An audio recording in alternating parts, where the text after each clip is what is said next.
দূর থেকে বজ্রপাতের শব্দ, সমুদ্রের ঢেউ, বাতাসের গর্জন। সমুদ্রের মাঝখানে এক জাহাজ প্রচণ্ড ঝড়ের কবলে পড়েছে। ঢেউ যেন পাহাড়ের মতো উঁচু হয়ে আছড়ে পড়ছে জাহাজের গায়ে। সৈন্যরা চিৎকার করছে, কেউ দড়ি ধরছে, কেউ পাল সামলাচ্ছে, কিন্তু কোনো লাভ নেই। বজ্রপাত, কাঠ ভাঙার শব্দ, ঢেউয়ের গর্জন। এক তরুণ যাত্রী, ৩০ বছরের এক মানুষ জাহাজের রেলিং আঁকড়ে ধরে আছে, প্রাণপণে। কিন্তু হঠাৎ এক প্রবল ঢেউ এসে সবকিছু লণ্ডভণ্ড করে দিল। সে ছিটকে পড়ল সমুদ্রের মাঝে। জলে ছপছপ শব্দ, বুদবুদ, নিচু সুরে ভয়েস। চারদিকে শুধু কালো অন্ধকার, পানি আর মৃত্যু। ধীরে ধীরে তার চোখ বন্ধ হয়ে এলো। পাখির ডাক, হালকা ঢেউ, সকালের বাতাস। পরদিন সকালে সূর্যের আলো তার চোখে পড়ল। সে জ্ঞান ফিরে পেল। দেখে সে এক নির্জন দ্বীপের তীরে পড়ে আছে। উঠে বসে আল্লাহর শুকরিয়া আদায় করল। আলহামদুলিল্লাহ, আল্লাহ, তুমি আমার জীবন বাঁচিয়েছ। তারপর থেকে প্রতিদিন সে সমুদ্র তীরে এসে বসে থাকত, এই আশায় হয়তো কোনো জাহাজ দেখা দেবে।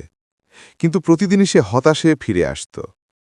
দিনের পর দিন সে নিজের জন্য একটা ছোট ঘর তৈরি করল, বনে গিয়ে ফলমূল সংগ্রহ করত, মাছ ধরত, আগুনে রান্না করত। একলা, কিন্তু বেঁচে ছিল। তারপর দূরে ধোঁয়ার গন্ধ, আগুনের ফুলকি। একদিন খাবারের খোঁজে সে বনের মধ্যে গেল। যখন ফিরে এলো তখন দেখল তার ঘরটি আগুনে জ্বলছে।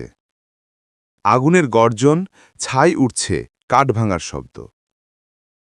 তার চোখের সামনে পুরো ঘরটা ছাই হয়ে যাচ্ছে। হায় আল্লাহ, তুমি আমার ভাগ্যে এটাও রেখেছিলে। সে মাটিতে বসে পড়ল। চারদিক নিস্তব্ধ, শুধু আগুনের শব্দ আর তার চোখের পানি। রাতের নীরবতা থেকে ভোরের হালকা ঢেউয়ের শব্দ, দূরে জাহাজের হর্ন। সে ছুটে গেল কিন্তু কিছুই পেল না। পরদিন সকালে সে এক অচেনা শব্দে ঘুম ভাঙাল। দূরে সমুদ্রের ওপারে একটা জাহাজ, ঢেউয়ের শব্দ, জাহাজের ইঞ্জিন, মানুষের আওয়াজ। সে দৌড়ে গেল তীরের দিকে, হাত নাড়ছে, চিৎকার করছে আনন্দে। তোমরা কিভাবে জানলে আমি এখানে আটকা পড়ে আছি? ক্যাপ্টেন বলল, তোমার জ্বালানো ধোঁয়ার সংকেত দেখে আমরা এসেছি। লোকটি স্তব্ধ হয়ে গেল। যে ধোঁয়াকে সে নিজের সর্বনাশ ভেবেছিল, সেই ধোঁয়াই আজ তার বাঁচার সংকেত হল।